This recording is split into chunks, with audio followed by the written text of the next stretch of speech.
안녕하세요. 양은우입니다. 오늘부터 3주에 걸쳐서 뇌과학에 대한 소개 그리고 뇌과학과 심리에 관한 얘기들을 들려드릴 텐데요. 코로나로 인해서 이렇게 오프라인에서 뵙지 못하고 온라인으로 강의를 하게 돼서 굉장히 아쉽게 생각됩니다. 시작하기 전에 첫 시간이니까 잠깐 제 소개부터 하고 넘어가도록 하겠습니다.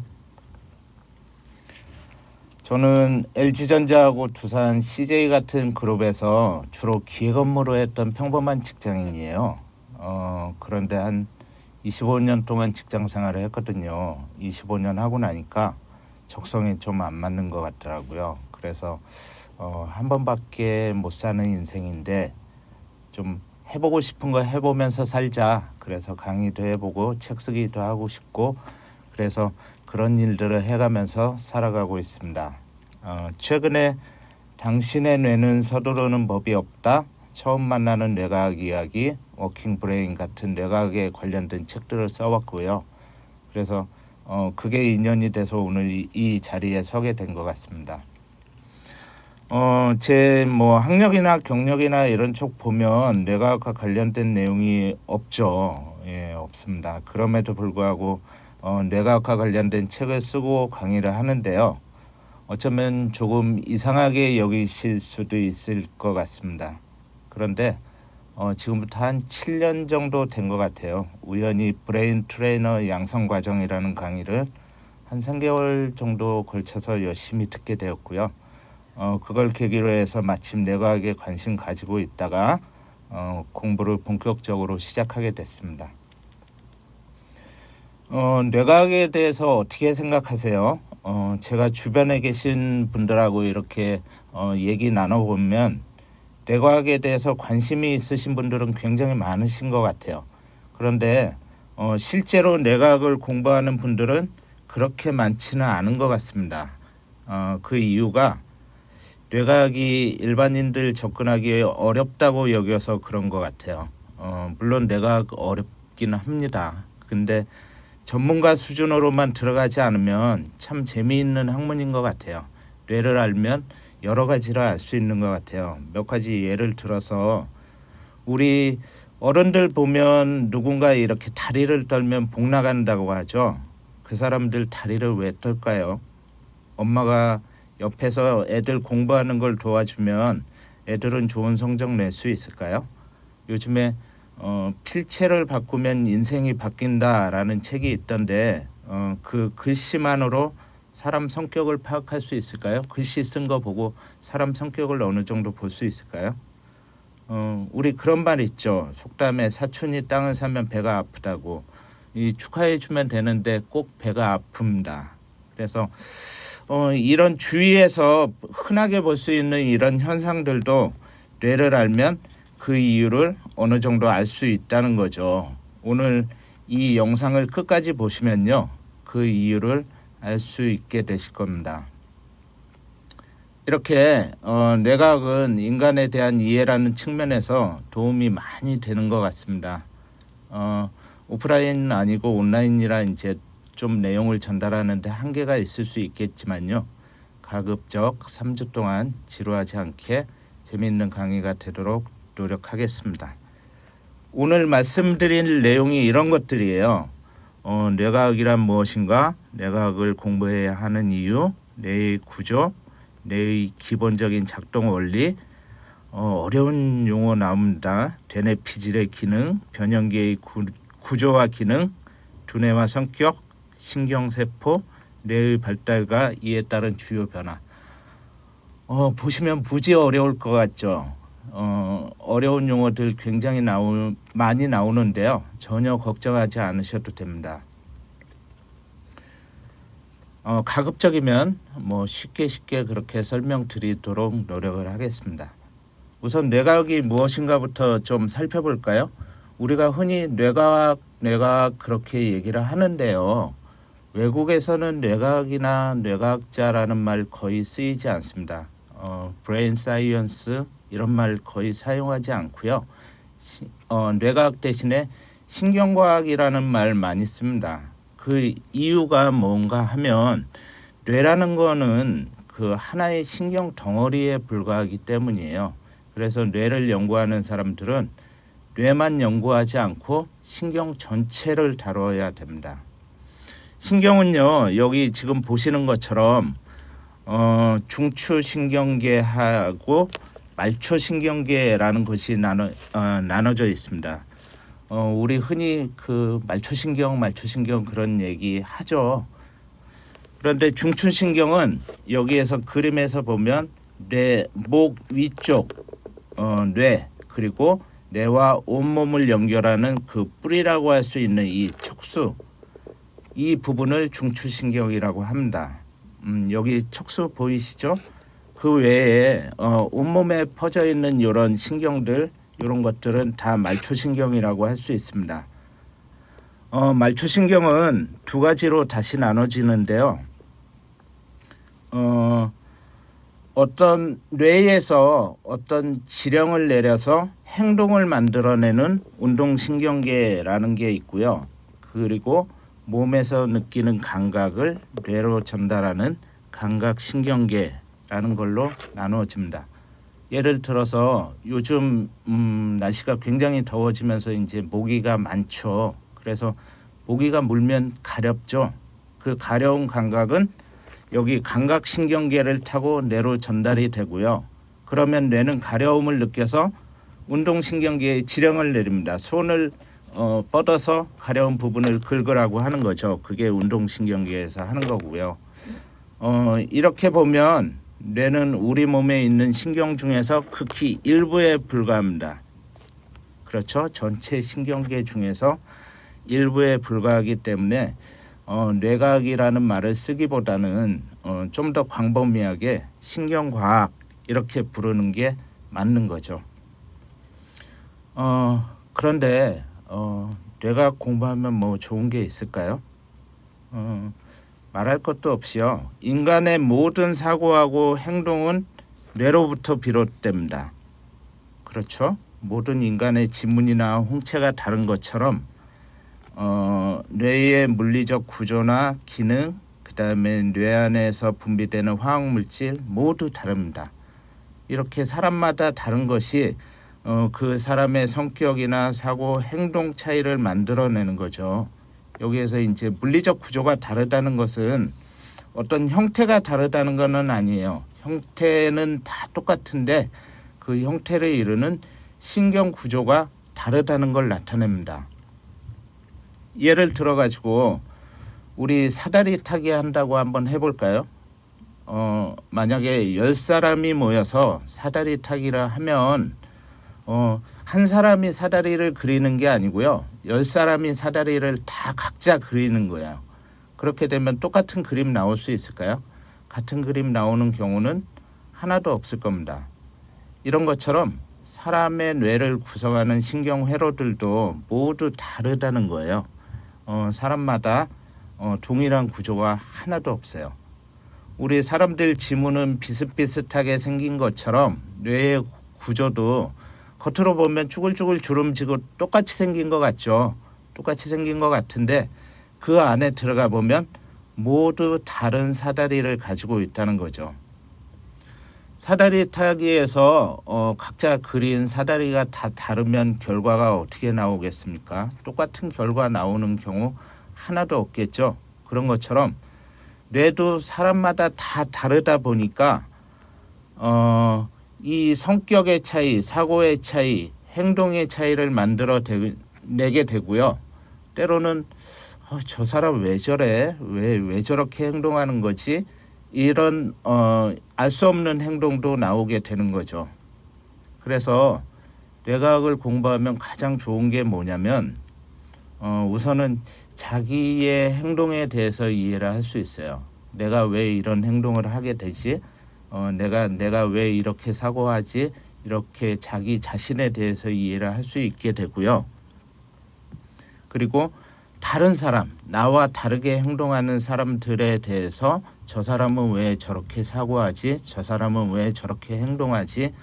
하는 이유를 알 수 있게 됩니다. 이유를 알게 되면 사람에 대한 이해가 넓어질 수 있죠. 그런데 뇌과학이라는 게 본격적으로 연구되기 시작한 건 2000년 이후부터예요. 물론 그 전에도 이제 뇌과학에 대한 연구는 굉장히 많이 진행돼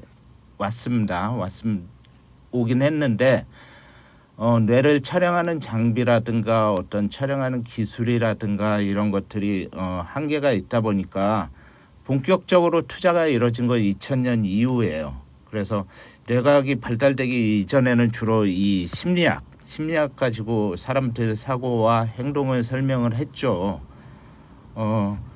그런데 심리학은요, 어떤 가설 세우고 그걸 통계적으로 이렇게 검증하는 어떤 사회과학이다 보니까 실제와 다르거나 과학적으로 설명되지 않는 부분이 있어요. 그런데 뇌과학은 그것들을 조금 더 과학적으로 설명할 수 있다는 거죠. 예를 들면 우리 꿈을 많이 꾸죠. 잠잘 때 꿈을 많이 꾸는데 심리학에서는 꿈을 잠재의식의 표현이다 이렇게 설명을 합니다. 그런데 뇌과학에서 보면요, 꿈은 잠재의식이 아니고요, 정보 처리 과정이에요. 의식 상태에서, 그러니까 깨어있는 상태에서 받아들인 정보들을 분류하고 가공하고 기억에 저장하는 과정이 꿈이라는 거죠. 그래서 이처럼 어떤 가설이나 추론 이런 데 의존하던 것들을 팩트 가지고 검증할 수 있는 그런 것들이 뇌과학이 된다고 할 수 있습니다. 그래서 요즘에는 심리학 공부하시는 분들이 심리학만 하지 않고요, 조금 더 객관적으로 과학적으로 심리를 설명하기 위해서 뇌과학을 전공하기도 합니다. 그래서 신경과학 하시는 분들 중에서는 저 심리학 출신들이 많이 있으세요. 학문적인 경계가 이렇게 좀 사라지고 있는 거죠. 자, 우리 이제 본격적으로 뇌에 대한 얘기를 좀 시작해 보도록 하겠습니다. 우선 뇌의 구조를 간단하게 좀 살펴볼까요? 뇌를 직접적으로 말씀드리기 전에 우선 주상복합 오피스텔 같은 거 한번 떠올려 보세요. 그거하고 뇌하고 굉장히 유사한 점이 많습니다. 우선 오피스텔 가장 안쪽에, 가장 깊은 쪽에 뭐가 있죠? 일반적으로는 기계실 같은 거 있습니다. 기계실에서 하는 역할이 뭐죠? 공조도 하고 조명도 밝혀주고 엘리베이터 같은 거 움직여주고 상하수도 같은 거 처리해주고, 그래서 기계실이 없으면 건물이 건물 기능을 못하는 거죠. 이런 것처럼 두뇌 가장 안쪽에도 두뇌를 작동시켜주는 부위, 지금 여기 그림에서 보시면 파란색으로 색이 칠해진 부위가 있는데, 이 생명을 유지시켜주는 이런 부위가 있습니다. 이것을 브레인스템, 뇌줄기, 뇌간 이렇게 얘기를 합니다. 다른 말로 이제 그걸 라이프 브레인, 생명의 뇌 이렇게 얘기를 합니다. 여기에서 주로 하는 일이 어떤 거냐면 호흡이나 맥박, 심장박동, 체온 조절, 뭐 구토나 재채기 이런 거 인위적으로 조절하기 힘든 그런 행동이 이루어져요. 그래서 만약에 이 부위가 멈추게 되면 생명이 멈추게 되겠죠. 그래서 이 부위는 굉장히 중요한 뇌 가장 안쪽에 있는 부위라고 할 수 있습니다. 술 많이 마셔서 알코올이 여기 도달하게 되면요, 잠이 오게 되는 거예요. 그 다음에 오피스텔, 여기 지금 그림에도 오피스텔 보이는데 1층이나 2층, 3층 이런 저층부에는 뭐가 있죠? 음식점 같은 거, 노래방 같은 거, 먹고 놀고 웃고 떠들고 이렇게 감정 해소하는 장소들이 자리 잡고 있어요. 그것처럼 뇌에도 기계실 같은 뇌관 바깥쪽에 이렇게 노란 부위로 표시된 감정의 뇌가 자리 잡고 있습니다. 한 번쯤 들어보셨을 수도 있는데 변연계라고 합니다. 여기에서 희노애락 오욕에 뭐 기쁘고 즐겁고 화나고 두렵고 불안하고 이런 감정들, 인간의 그 칠정을 느낄 수 있는 거예요. 이 부위에서는 인간의 감정을 느끼게 만드는 그 호르몬, 화학물질이 분비되기도 합니다. 그래서 이 변형계를 다른 말로 감정의 뇌 또는 화학적인 뇌 이렇게 부르기도 합니다. 이 부위가 잘못되면 감정을 느낄 수 없는 거죠. 이 부위가 잘못되면 감정을 느낄 수 없어요. 그래서 감정을 못 느끼면 정서적으로 이상한 사람이 되는 거죠. 자, 이제 그 오피스텔 위쪽으로 한번 가볼까요? 오피스텔 저층 지나서 고층으로 가면 사람들 거주하는 시설 나타나죠. 생활하고 책도 보고 잠도 자고 휴식도 취하고, 그것처럼 인간의 두뇌도 이 맨 바깥쪽에 보면 사고하고 이성적으로 행동하는 부위가 있습니다. 이것을 심피질 또는 대뇌피질 이렇게 부릅니다. 영어로 하면 thinking brain, 사고하는 부위라는 뜻인데요. 인간을 인간답게 만들어주는 부위가 바로 이 대뇌피질입니다. 이 맨 안쪽에 있는 파란색 생명을 유지하는 뇌를 파충류의 뇌라고 하고요. 파충류는 감정을 느끼지 못하는 것 같아요. 그래서 이 감정을 느끼는 바깥쪽에 있는 뇌를 포유류의 뇌, 그리고 맨 바깥쪽에 사고하는 뇌를 영장류의 뇌 이렇게 부릅니다. 그런데요, 이 뇌가 참 특이해요. 굉장히 특이한 특징들을 많이 가지고 있는데요. 뇌의 무게가 일반적으로 얼마나 될까요? 무게로 치면 보통 한 1300g에서 1400g 정도 됩니다. 이 주먹 두 개 이렇게 합친 것만큼 그 정도 크기밖에 안 되거든요. 그래서 몸무게의 비중으로 따지면 한 2% 남짓 돼요. 근데 몸무게 비중으로 따지면 2%밖에 안 되는 게, 이게 에너지를 무척 많이 씁니다. 그래서 몸 전체에서 사용되는 에너지의 무려 20%를 소모해요. 그러니까 에너지를 굉장히 많이 소모하는 거죠. 그러다 보니까 몸에 에너지가 부족하면 그걸 먼저 차지하려고 몸하고 싸우게 됩니다. 뇌가 멈추면 안 되니까요. 그런데다가 에너지 분배하는 순서도 정해져 있어요. 가장 안쪽에 있는 뇌관에 먼저 에너지가 배당이 되고요. 뇌관이 멈추면 죽으니까요. 그죠? 생명이 멈추게 되니까 거기는 에너지가 무조건 먼저 갈 수밖에 없습니다. 그 다음에 감정의 뇌인 변형계에 배당이 되고요. 맨 마지막으로 대뇌피질에 에너지가 분배가 됩니다. 한번 생각을 해보세요. 아주 피곤할 때, 또는 이제 무언가 집중해서 시험 같은 거, 어려운 시험 같은 거 보고 났을 때 에너지가 소진된 경우겠죠. 이럴 때 눈도 침침하고 생각도 잘 떠오르지 않고 그렇지 않나요? 이게 에너지가 분배되는 순서 때문에 그렇습니다. 뇌는 에너지가 부족하게 되면요, 가장 바깥쪽에 있는 대뇌피질, 사고하는 뇌부터 불을 꺼요. 사고하지 않아도 본능에 따라서 움직이다 보면 생존에는 지장이 없으니까요. 그래서 나타나는 현상이 뭐냐면 에너지를 아끼려고 하는 겁니다. 에너지가 뭐 마냥 있는 게 아니니까 몸에 필요한 에너지를 계속 충족을 하려면 하루 종일 아마 먹기만 해야 될 것 같아요. 그래서 에너지를 아끼려고 하는 건데요. 디즈니에서 만든 영화 인사이드 아웃에 보면 그 뇌 안에 5가지 감정 사는 모습 나오죠. 거기 이 사는 어딘가에 이렇게 써 있을 것 같아요.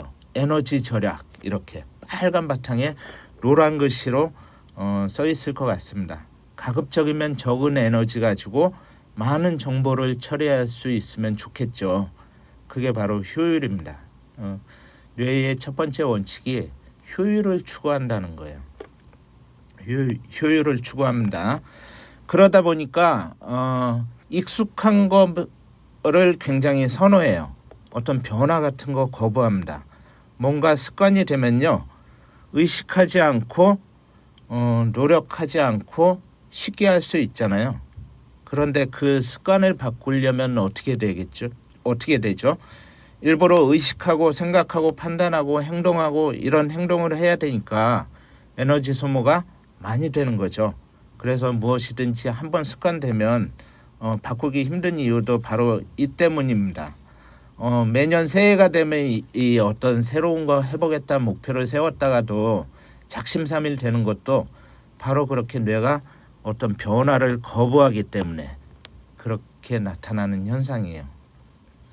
또는 또 그 뇌는 아주 신속한 상황 파악, 어떤 그 지금 이 나한테 주어진 상황이 어떤 것인지 빠르게 파악하고 판단 내리고 대응하기 위해서 모든 정보를 동일하게 다루지 않고요. 정보를 대충 걸러서 받아들입니다. 그러다 보니까 평소에 자기가 생각하던 패턴대로 세상을 바라보는 그런 경향이 있어요. 그게 뭐냐면 나에게 갖춰져 있는 편견, 선입견 그런 것들입니다. 예를 들어 가지고 어떤 여학생들 사진을 찍는데요. 어떤 여학생 사진을 찍습니다. 근데 한 장은 비버리힐즈처럼 아주 부자 동네를 배경으로 찍고요. 그 다음에 다른 한 장은 할렘가처럼 아주 가난한 동네를 배경으로 찍어요. 그리고 이 사진을 들고 거리로 나갑니다. 그래서 사람들에게 보여줘요. 보여주면서 공부를 잘할 것 같냐? 이 학생의 미래가 어떨 것 같으냐? 하고 질문을 합니다. 그러면 비버리힐즈처럼 부자 동네 배경으로 찍은 사진을 본 사람들은 이 학생 공부도 잘하고 미래가 촉망된다 라고 이렇게 대답을 합니다. 반면에 가난한 동네를 배경으로 찍은 사진을 본 사람들은 공부도 잘 못하고 글쎄 미래가 그렇게 밝아 보이지 않는데 이렇게 대답을 많이 해요. 다 그렇다는 건 아니지만 다수가 그렇게 얘기를 한다는 거죠. 사진에 대해서 아무 말도 하지 않고 그냥 사진만 보여주는데도 부자냐 가난하냐 하는 것이 여학생의 성적과 미래에 대한 전망에 대해서 편견을 갖게 만드는 거죠. 굉장히 편견이 심한 거죠. 이런 실험도 있습니다. 2005년에 미국의 성 안셀름 대학 심리학과에서 72명 사람들을 대상으로 이 12명씩 6개조로 나눈 다음에 여성 절도 피의자에 대해서 배심원 역할을 부여를 했어요. 6개조 중에서 3개조에는 아주 매력적인 여성을 피의자로 내세웠고요. 다른 3개조에는 다소 외모가 떨어지는 그런 여성을 피의자로 내세웠습니다. 이 실험 내용은 실제 상황이 아닌 모의 재판이고요. 모든 조에 부여된 상황은 동일했어요.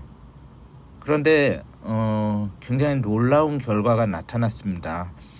다소 외모가 떨어지는 여성 피의자에게 평균적으로 6.5명의 배심원들이 유죄라고 판결을 내린 반면에 매력적인 외모의 여성에게는 4.3명만이 유죄라는 판결을 내렸다고 하는 거죠. 그러니까 무죄가 된 거예요. 독일 속담에 이런 속담이 있답니다. 미인이 이끄는 힘은 황소보다 세다. 근데 한 사람 인생을 좌우할 수 있는 이렇게 중요한 판단도 외모로 평가하는 오류가 숨어 있다는 겁니다. 이 얘기를 들으시면 좀 불편하게 느끼실 수도 있겠지만 그만큼 편견의 힘이 강하다는 거죠. 어떤 편견의 힘이 강하다는 걸 나타나는 반증일 수도 있다고 봅니다. 이런 실험도 있어요. 요즘에 뭐 조지 플로이드 그런 사건도 많이 있지만 유치원에 다니는 백인 아이들한테 환한 얼굴을 보여주고요. 색을 칠하라고 하면 아이들 백인보다는 흑인으로 색을 많이 칠한다는 겁니다. 물론 다 그런 건 아니지만 흑인으로 색을 칠한 아이들이 압도적으로 많았는데요. 반면에 이렇게 행복한 얼굴, 웃는 얼굴 이런 거 보여주고 색을 칠하라고 하면 백인으로 많이 칠했다는 거야. 이건 뭐냐면 흑인은 나쁜 사람, 백인은 좋은 사람 이렇게 암암리에 편견이 있다는 거죠. 앵커링 효과라는 것도 있습니다. 뭔가 처음 들은 거, 처음 생각이 뒤따라오는 사고나 의사결정에도 영향을 미친다는 거예요. 예를 들어서 여러 명의 판사들에게 모의 사건을 가져다 주고요. 판결을 내려달라고 합니다. 그러면 모든 판사들에게 사건에 대해서 동일한 정보를 제공하고 그리고 피의자에 대해서도 동일한 정보를 제공함에도 불구하고 일주일쯤 지나서 사건에 대해서 판결을 내려달라고 찾아가면 어떤 결과가 나오냐면요. 판결에 앞서서 판사들한테 주사위를 던지게 만들어요. 근데 이 주사위는 판사들 몰래 이렇게 조작을 한 거예요. 어떤 사람은 숫자가 높게 나오게 만들고 어떤 사람은 숫자가 낮게 나오게 만들고 그러면 높은 숫자가 나온 판사는 비교적 높은 형량을 내리고요. 낮은 숫자가 나온 판사는 비교적 낮은 형량을 판결한다는 거죠. 그런 것이 바로 앵커링 효과입니다. 그리고 사람들이 취업을 할 때도 첫인상이 채용을 판가름한답니다. 아무리 자신의 소신을 밝히고 능력을 밝혀도 이미 60%에서 많게는 한 90% 가까이 면접관들이 첫인상이 좋은 사람들을 채용하기로 이제 마음을 굳히고 있다는 거죠. 자, 첫 번째 강의는 여기까지 마무리를 하고요.